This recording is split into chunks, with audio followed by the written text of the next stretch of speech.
Final week nga kagabi ni Ricky Davao ay sama-sama at kumpleto ang pamilya ni Jackie Lou Blanco.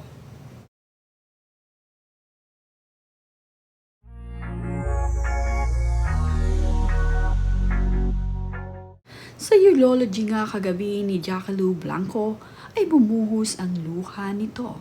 Pati ang kanyang mga anak ay talaga namang naging emosyonal. Nakumpleto naman nga ang pamilya ni Ricky Davao sa kanyang final week. Ang kanyang anak na tatlo dito kay Jackie Lou Blanco na sina Kenneth, Ara at itong si Ricky May ay nandito. Nandito rin ang bunsong anak ni Ricky Davao na si Teddy Davao. At ang kanyang partner na si Mayet Malca ay present din.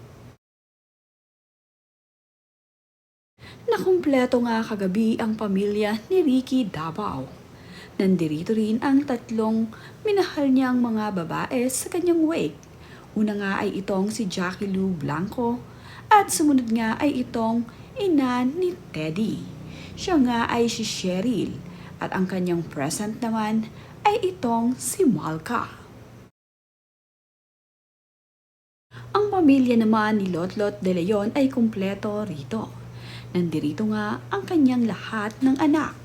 Kabilang na nga rin itong sina Janine Gutierrez, Maxine, Jessica at Diego. Nakasama rin nila dito itong si Jericho Rosales. Nagkita-kita nga dito sa wake ang pamilya rin ni Malca. Ito nga ay bilang pakikiramay dito kay Ricky Davao at sa kanyang pamilya. Nakakatuwa ring makita na ang buong pamilya ni Jackie Lou Blanco, Malca at Cheryl ay nagsama-sama dito sa final week ni Ricky. Makikitang magkakasundo sila kahit pa sila ay naging tatlong babae ni Ricky Davao. Pare-pareho naman silang minahal ni Ricky.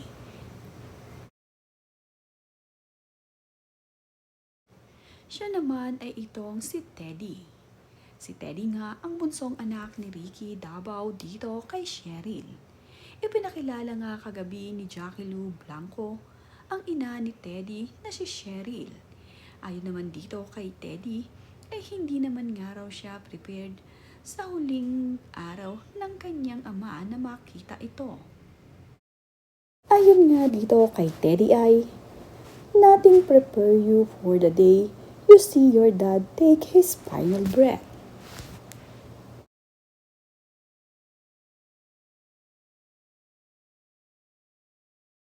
Bawat isa nga ang anak ni Ricky Davao ay mayroong urology para sa kanilang daddy Ricky. Talaga namang nakakaiyak at minsan ay nagpapatawa rin ang mga anak ni Ricky Davao sa kanyang mga binitawang salita dito sa kanilang urology.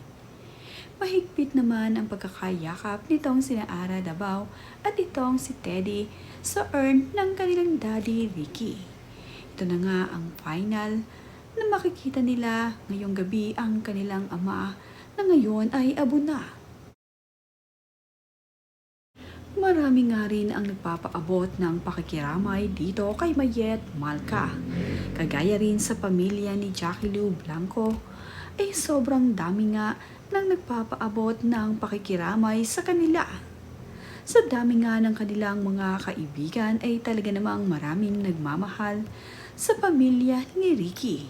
Hindi nga lamang dito kina Jackie Lou, kundi pati na rin sa pamilya ni Malca at Cheryl.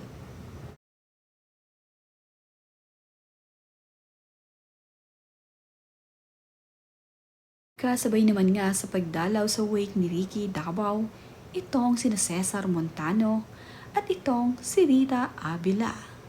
Masaya nga silang nakita dito.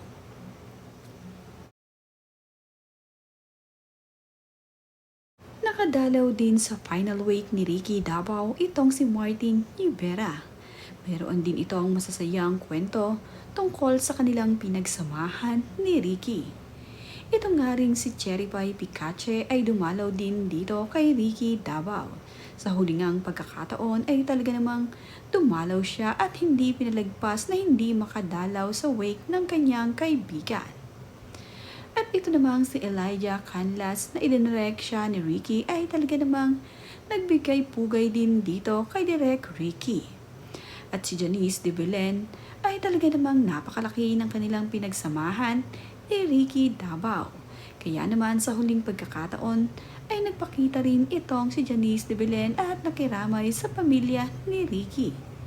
Kagaya na nga lamang din ni Annabel Rama na napakalaking araw ng pinagsamahan nila ni Ricky Davao. Kaya sa huling pagkakataon ay dumalaw din ito kay Ricky. Hindi nga lamang mga kapwa celebrity ni Ricky Davao ang dumadalaw sa kanya. Pati ang kaibigan ng kanyang mga anak ay nagbibigay suporta sa kanila.